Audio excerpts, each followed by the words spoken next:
Kaibigan, baka hindi mo pa alam, nagtaas na po ang presyo ng Coca-Cola products. Ito po yung Coke, Sprite at saka Royal. Grabe kaibigan, no? Nagtaas na naman. This April 29, ayan, hindi pa natapos sa April, nagtaas na naman ang Coca-Cola products. Ang tanong, magkano kaya ang itinaas kaibigan? Okay lang ba na hindi na tayo magtaas sa ating sari-sari store?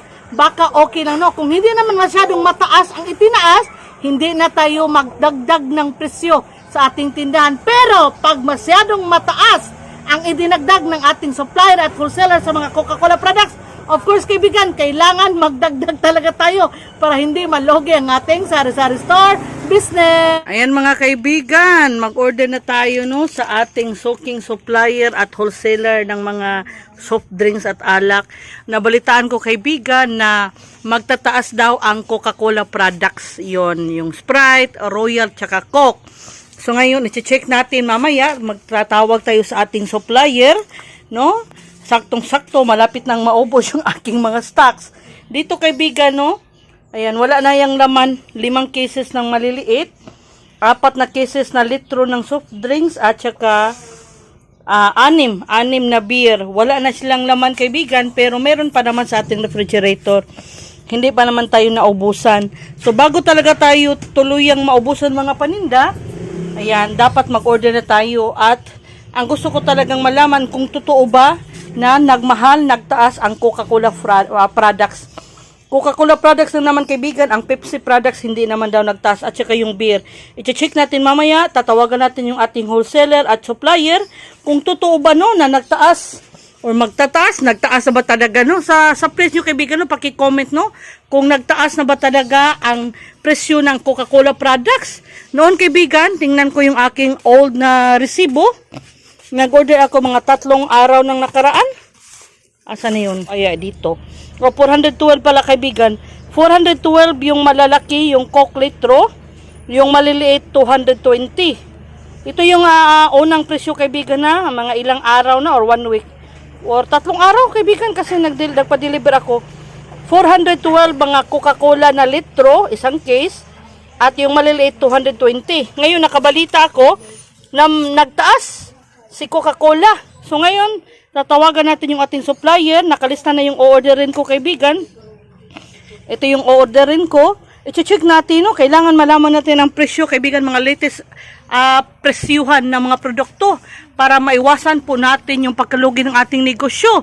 Pero kung kaunti lang naman ang itinaas, mga peso lang, bawat bottle, hindi na siguro ako magtataas kaibigan. No? Kung 3 pesos mahigit, magtataas ako. Kung 2 pesos or 1 peso kada bottle, kada bote, hindi na ako magtaas kaibigan. No? Pero kung 3 pesos pataas, ang itinaas bawat bote, magtataas talaga ako. So, mag-pray na lang ako o tayo ng kung nagtaas man talaga, mga 1 peso to 2 pesos lang bawat bote, no?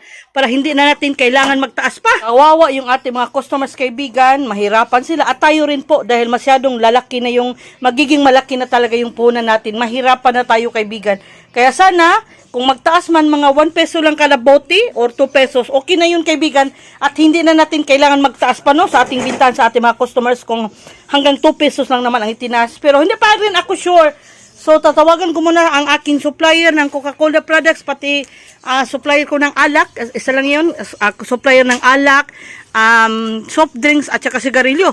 I-check natin kaibigan no, kung talaga nagtaas na ang presyo ng Coca-Cola products at kung nagtaas, magkano kaya. Ayan mga kaibigan, tinawagan ko na yung aking supplier. Totoo nga po, nagtaas na si Coca-Cola products. I-check natin mamaya sa resibo kaibigan kung magkano ang itinaas no. Sa ngayon, ilalabas na muna natin ang ating mga bote. Kani ko duhaan ni, duwag tunga. Yan kaibigan. Sige ka na sa. Sige ka na sa kana-kana. Usa, duha na duha. Ayan, ilalabas na mga kapoy. 2 bote, 2 case. Yan. Joker talaga si Francis kaibigan. Okay, yun na, mapag-good vibes tayo. Yan, ilalabas na natin kasi natawagan ko na yung aking supplier para naman pagdating nila, nakaready na yung ating bote. Gapo. Oh, ibutan dal. Okay, gusto mo ng kiss? Ayan kaibigan, so 2 cases at kalahati sa Coke, 6 sa beer, 3 dito kaibigan. Kaunti lang, no? Kasi ngayon ay Thursday. So, magiging fast moving ito lahat sa Saturday at Sunday. Kaya magtatawag na naman tayo sa Saturday at Sunday, kaibigan. Kini, duha na to ka-case mo nagawas ito? Kuwang ko sa kabuko. Ngayon na, dada na. Lion naman tanan. Nagamay diha gisor. Oh, sige. Ayun, kaibigan, no? Ilalabas. Sabi ni Prince, may gamay dito ako. Ay, nako. Sige, kaibigan. Sila ni kakahon. Unom. Ayan. So, ilalabas naman na namin ito, kaibigan, ha? Mamaya, ipapakita ko sa inyo, ipapaalam ko sa inyo magkano ang itinaas ng presyo ng Coca-Cola products. Ayan, mga kaibigan, dumating na po yung ating order na soft drinks. Tingnan mo yung resibo. Ang sabi ni Ma'am, nagtaas na daw yung Coca-Cola. Wala pa yung Coca-Cola, may Oh, mabuti pa yung Coke, ay nagmahal. Sa akin, walang nagmahal. Nagmahal, ha? Na malala mo kaya, check natin, kaibigan, na asin. Mighty Winston. Ang itlog, nana itlog dong? Nana, kuha na. Yan, kaibigan, meron ding itlog. Kaibigan, nagtaas nga po talaga, kaibigan, no? Yan, nasan yung aking unang resibo? Oh, ito na, kaibigan, nagtaas na, no? Yung presyo ng Coca-Cola products, totoo po talaga. 12 pesos.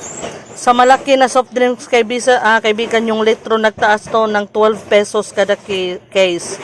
Sa maliit naman na Coca-Cola products, nagtaas po ng 24 pesos. So, bawat bote peso ang itinaas. My goodness, nagtaas nga talaga, kaibigan, pero wala tayong magagawa. Babayaran na muna natin, dear friends, ha? Kakonsim to. Ayan ang kaibigan, babayaran na muna natin, ha? Daradong, oh. 7,763, ewa. Check, no? 7,000. 763. Ay, ihap ko na. 7,000. 763. 63. 63. 63, mana 30. Salamat, ha? Okay. Salamat. Yan, mga kaibigan.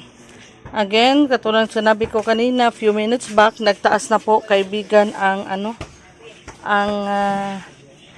puhunan. So, Coca-Cola products lang po, kaibigan, dahil tayo po ay kumuha ng Pepsi, hindi nagtaas.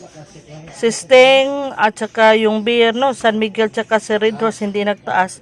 Ito lang talaga, kaibigan, ang Coke litro, few days back, ilang araw lang ang nakaraan, 412. Ngayon, 424. Yan, 12 pesos ang itinaas sa litro. Yan, sa maliliit naman, kaibigan, noon, 220 lang Coca-Cola products maliit. Ngayon, 244.